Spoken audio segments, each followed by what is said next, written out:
So, hi everyone! Good day po. So, continuation ng ating discussion. So, dito na tayo sa part ng how do group influences affect juries. So, ngayon, let's talk about initial disagreement and final consensus. Ayon kay Harry Calvin at Hans Ziesel, taong 1966, dalawang katlong ng mga jurors ang hindi magkakasundong magdesisyon sa simula ng deliberasyon. Ngunit, sa kabila nito, 95% pa rin ng mga jury ay nagkakaroon ng consensus o pagkakasundo sa huli. So, ipinapakita rito ang malaking epekto ng tinatawag nating group dynamics, kung saan ang mga juries ay madalas na naaapektuhan ng mga social factors. At ang impluwensya ng grupo para makapagbigay ng isang solido at magkakaisang desisyon. Kahit na sa simula pa lamang or kahit na sa simula ay hindi magkakapare-pareho ang kanilang mga opinyon. Next naman ay ang predicting verdicts according to Davis et al. 1975, 1977, and year 1989. Sa isang serya ng mga pag-aaral nina James Davis, Robert Holt, Norbert Kerr, at Garold Stasser or Garold Stasser, kung ano man yung pronunciation ng name niya, 1975, 1977, and year 1989, ginamit nila ang mathematical models ang magiging desisyon ng mga grupo sa mock jury.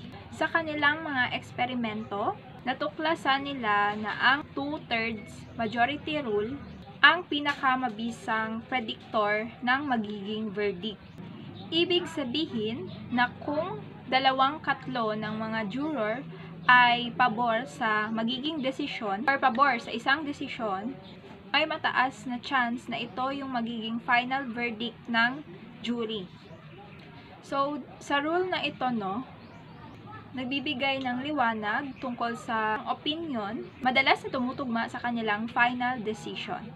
Mock jury studies according kay Davis et al., year 1975, at Kerr et al., year 1976. Dahil hindi pinapayagan ang mga researchers na mag-observe ng totoong jury deliberations, gumamit sila ng mga mock juries or simulated na jury trials upang mapag-aralan ang proseso ng isang deliberasyon. Ang mga mock jury studies nina Davis et al., year 1975, at Kerr et al., year 1976, ay nakakatulong sa pag-unawa kung paano ang group decisions ay naaapektuhan ng mga salik tulad ng personal biases at social influence.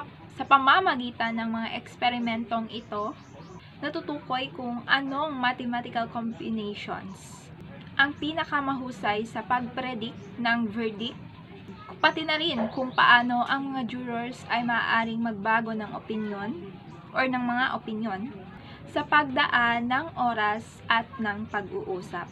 So now let's talk about majority opinion dominates according to Calvin and Ziesel, year 1966.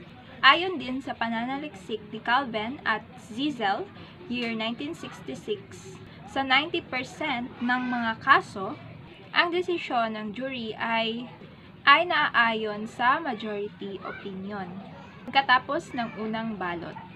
Ibig sabihin nito, malaki ang impluwensya ng nakakarami sa isang jury. Karaniwan, hindi madaling baguhin ng isang lone juror o ng isang tao lamang ang desisyon ng buong grupo. Dahil ang majority opinion ay madalas nang nagpapasya ng kinalabasan ng kaso. Ito ay nagpapakita ng lakas ng social pressure, group conformity sa pagbuo ng desisyon.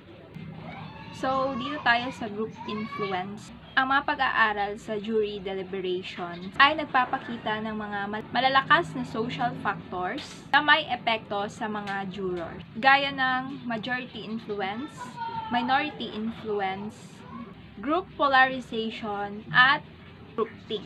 So, pag sinabi nating majority influence, ito ay tumutukoy sa kung papaano mga desisyon ng mga nakakarami or nakararami ay kadalasang nagiging dominate. Samantalang, ang minority influence naman ay tumutukoy sa paano ang mga miyembro ng minoridad or ng minority ay maaaring magbago ng opinion ng nakararami kung sila ay consistent, persistent, at self-confident. Samantalang ang group polarization naman ay nagpapakita tungkol sa opinion ng mga grupo ay lumalakas o mas lalong tumitindi pagkatapos ng deliberasyon. And about naman sa groupthink, ito ay isang uri ng kolektibong pag-iisip kung saan ang grupo ay mas nagiging interesado sa pagkakaisa kaysa sa pagsusuri ng iba't ibang ideya at opinion. Let's move on sa group polarization in a natural court setting. Sa mga US Circuit Court panels, pinapakita sa mga pag-aaral na kapag ang mga hukom sa isang panel ay pawang mula sa parehong political party, halimbawa, lahat sila ay isang Republican or Democratic, nagiging mas polarized ang kanilang mga boto. At ang kanilang mga desisyon ay mas tumututok sa ideological or ideological na paninindigan ng kanilang partido. Ang ganitong klaseng polarization ay nagpapakita kung paano ang link-minded groups nagpapalakas ng kanilang mga pananaw lalo na sa mga isyong masalimuot o controversial. Are 6 heads as good as 12? Mas maliit na mga juries, gaya ng 6-person juries, ay hindi nagbibigay ng parehong diversity at deliberation dynamics kumpara sa mga 12-person juries. Ayon sa mga pag-aaral, mas malaki ang posibilidad na magkaroon ng mga minority group members sa 12-person juries. Mas tumpak sila sa pag-recall ng mga detalye ng trial.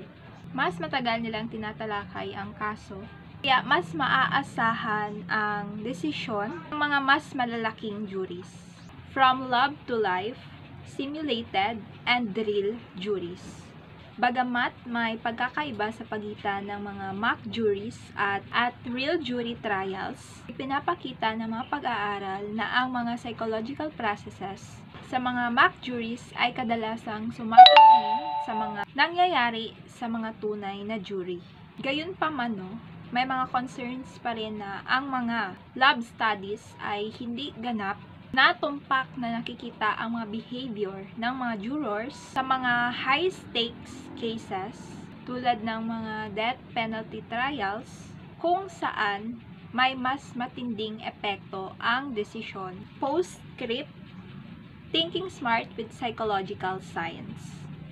Sa pagsasaliksik, binibigyang diin ang kahalagahan ng critical thinking sa psychological science. Dapat ma-aware ang mga researchers sa mga biases na maaaring makaapekto sa kanilang trabaho at scientific interpretation. Mahalaga ang paggamit ng mga ebidensya upang matest ang mga ideya or mga ideas, and dapat ang mga researcher ay magdesisyon or mahalaga na magdesisyon sila na mayroong tinatawag na humility at openness sa magiging resulta ng kanilang pananaliksik. Kahit na minsan kumukontra ito sa kanilang mga pre-existing beliefs. So, dito na tayo sa last part ng ating discussion, which is making the social connection.